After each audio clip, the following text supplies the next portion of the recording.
Welcome to the Bible Tract Echoes radio broadcast. Thank you so much for investing of your time here with us. We are so thankful for your listenership. It truly does mean a lot. I'm evangelist Mike McCurry, and I have some of your questions to jump into today. We are right in the middle of our second week of questions and answers here on the Bible Tract Echoes program, and Lord willing, we are going to get through the vast majority of them by the close of this week's broadcast. And maybe sometime in the distant future we'll do this again. But if you do have a question and you'd like to sneak it in under the wire, I can't guarantee with the amount of questions we have left, I can't guarantee we'll get to it, but we'll do our best. So text me 309-316-7240. Again, 309-316-7240. Here's the first question we are going to answer today. How often do you travel? Now, understand that traveling is a big part of what I do for Bible Tracts Incorporated, representing this ministry all across America, and understand that the position that God has me in is to be an evangelist, meaning an itinerant preaching ministry all across America and the world. I'll talk more about that in just a moment. What I'll actually do in just a second is pull up a spreadsheet where I keep track of everywhere I've been over the last 12 or 13 months of evangelism. I'm going to share that with you in just a moment. Before I do, I would be remiss if I did not mention the purpose of Bible Tracts Incorporated. You see, we print and distribute and ship gospel tracts all over the world for free, just like the one I have in my hand right now. It's called Memorial Stones. It's a reprint of a phenomenal tract that was out of print for a little while. We brought it back with a brand new design. It looks beautiful. It would be great for this upcoming Memorial Day. Memorial Day is not too far away, the end of May, and so if you would, visit BibleTractsInc.org and order yours today. BibleTractsInc.org, just search for Memorial Stones. Here's the first question that we will answer on today's broadcast. How often do you travel? That's a great question. Let me give you a quick breakdown here. At the very beginning of last year, I preached in West Virginia. Now understand, I live in Dwight, Illinois. So if your geography is a little foggy, West Virginia is a good long way from Illinois. West Virginia, then we jumped across the line. I preached an afternoon service in Ohio and then back across. This is the very first, or I think it was the last Sunday of 2019 or thereabouts. I was in West Virginia. Then I came home to preach at a tournament here, a basketball tournament here in Illinois. Then I was down in North Carolina. Then I drove halfway across the country to Kansas, spent some time with my family there, but really I was in a church in Manhattan, Kansas, and Wichita, and Topeka, and a bunch of churches there. Then I was up in northern Illinois. I'm just giving you a recap of all the places I've been. I'll tell you what the mileage looks like here shortly, but I was in Illinois and Indiana for a couple of weeks there, preaching in different churches, then all the way back out to West Virginia. Spent a good amount of time there this past year, then back to Illinois, and then we spent some time up in Pennsylvania at a couple of churches there, then Ohio, back to Illinois, then back to Missouri. Actually, Missouri for the first time, I should say, because then we went to Ohio, preached there, and then we were in Missouri again. Then we spent some time in Illinois at a church down in the Springfield area, and then we went further south to Tennessee. Then, the very next weekend, we went way up north, up to Rochester, Minnesota. I say way up north, but it was July 4th weekend. It was beastly hot. It was at least 97 degrees most of the time during the middle of the day. We actually had an outdoor service. I'll never forget. Had an outdoor service. It was a great time, but I can tell you, it was hot. I do not envy those folks up in Minnesota. Somehow we can get feet of snow in the winter and a bunch of heat in the summer. But anyway, Minnesota, and that gets us through the June or July timeframe. Then we were out in Ohio again, Pennsylvania, Kansas, in Indiana, Illinois, Wisconsin in the August timeframe, in a couple of churches in Wisconsin. Then out to Iowa, and then Kansas again, Iowa one more time, and then Illinois, then down in Missouri in two churches, back to Illinois, of course, centered on the Midwest a lot, then North Carolina, Michigan. If this sounds tiring to you, imagine driving all these hours, right? Of course, thankfully, I can come to you from our nice studio room here near my home in Illinois, but normally I'm on the road. But we see here that I was in Michigan, Illinois, then we flew all the way out to California. And that was part of our whirlwind trip with Shahed Kaleem, our Pakistani contact. We had the chance, while I was out in California, to have a meal zeal in not only a Sikh temple, but also a Muslim mosque. We got to talk about things of the Lord and things of a religious nature. Shahed speaks about 6 different languages, and we conversed with a large Pakistani enclave of Muslim folks in the language of Urdu. Now, I didn't do much talking. It was mostly Shahed, of course, but we got to go all the way out to California. I got to take him and see the Golden Gate Bridge and some things like that. That was the longest probably trip that we had. Of course, that was by plane. Then we went back to Illinois, then Iowa one more time, then Texas, all the way down to Texas. That was our first trip way down south.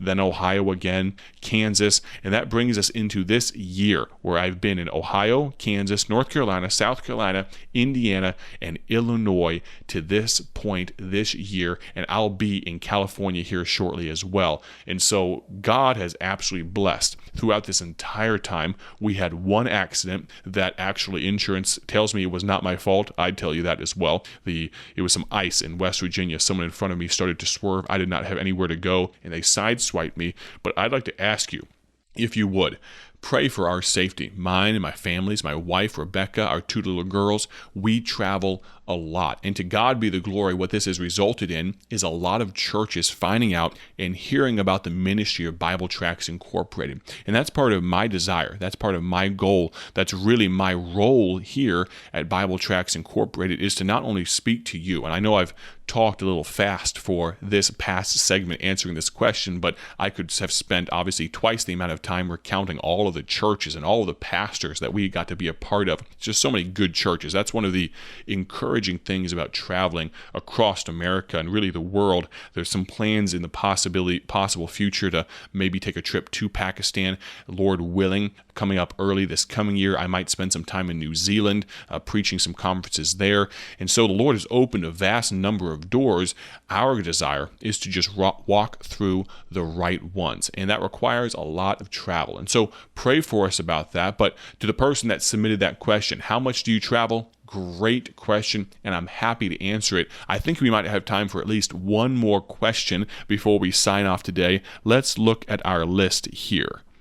Here's a great question from Jerry from Normal, Illinois, right across town from our ministry. Here's what he asked. Has Bible Tracts Incorporated had the opportunity to engage prisoners in Illinois? Now, I'll preface this by saying many of you that have any part in prison outreach ministries know that this past year has made that incredibly difficult because of restrictions and shutdowns and things like that. But Jerry asks, has our ministry had the chance to engage prisoners? Here's an amazing thing. I don't know how God does it, but he does somehow, some way. Our tracts, our gospel tracts, find their way into prisons and jails all across the world in some way, somehow, some fashion that I can't even wrap my head around. But the answer is yes. Not only have we had the chance to engage prisoners in Illinois, but we've also been able to engage them, as I said, around the world. We've had multitude of salvations come in from the country of Puerto Rico, people letting us know in Spanish language tracts that they have gotten saved. We've had across the gamut from California to Illinois to Arizona to the eastern seaboard, all across America itself, people have corresponded with us, and what this has allowed us to do. And Todd Lofbaum, I would be remiss if I did not mention this. I'm going to need to get him on the program sometime soon to talk about what God is doing through this avenue of our ministry. But what God has allowed Todd to do is to correspond and be a mentor, be a discipler with these people. What we do is when someone corresponds with us, either about salvation or about showing and demonstrating a desire to know more about the things of God, what we do is we send them our discipleship studies. Now, many of you that have listened to this program for weeks or months know that I covered a large number of our discipleship studies on the program in months past. We have 30 or 40 different ones. They start with, of course, salvation and talking about baptism and the importance of reading the Bible. And our desire is for these prisoners, whether they ever are free men or women again, and yes, we have men and women in this program, whether they ever have the opportunity to walk outside the walls of prison ever again, many of them will, we want them to, yes, be good citizens. We want them to be good members of society. But more than that, we desire for God to get the glory through their life. And it's been absolutely phenomenal to see what God has done through these people's lives. We've kept track of every single prisoner that has begun to correspond with us, many of which have gotten saved. We are up over 100 different prisoners from all walks of life, from many different states, that have let us know that they have either accepted Christ or they want to be a part of our discipleship program. And what I'd like to ask you to do is this: pray for each of these people. It's so incredible to see. They're not emailing us or sending us mail. Many of them, it comes just through the mail. They're not getting in contact with us, asking us to pray for their court cases. They're not asking for money. They're not asking for help with their situation. What they are is desperately seeking for truth. They want real Bible answers to their problems, and it's such an open door of opportunity for Brother Todd Loftbaum. I'm telling you, we are going to have to get him on the program sometime soon. If you'd like to hear from Brother Todd about what we are doing, what he is doing, what God is allowing us to do with prisoners, you have got to text me. Let me know if you'd like to hear from him. If I can tell him that the overwhelming majority of people want to hear from him, then maybe we can force him, twist his arm, and get him on here. Brother Todd is such a good Christian man and has such a heart for these people. He's done so much prison work in the past, and this is such a great outlet to reach into prisons across America and the world with the saving gospel of Jesus Christ. And so if you'd like to hear from Brother Todd, text me at 309-316-7240. 309-316-7240. I'd like to hear from you if you want to hear from him. But in short, Brother Jerry from Normal, Illinois, yes. The answer is resoundingly yes.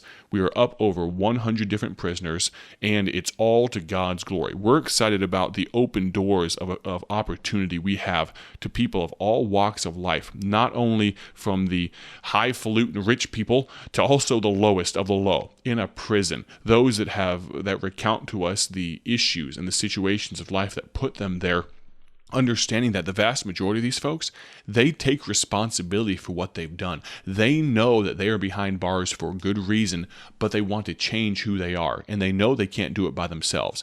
They need God's help. And so pray for us about that. We have so many opportunities there, really, at some point in the near future. And this is a good problem. It's going to become a manpower issue. And so pray for Brother Todd that God gives him clarity of mind as he communicates with these people and gives us wisdom as we seek to expand this aspect of our ministry. We have 2 days left in this week to talk about your questions and give you some of our answers from Bible Tracts Incorporated. Thank you so much for listening.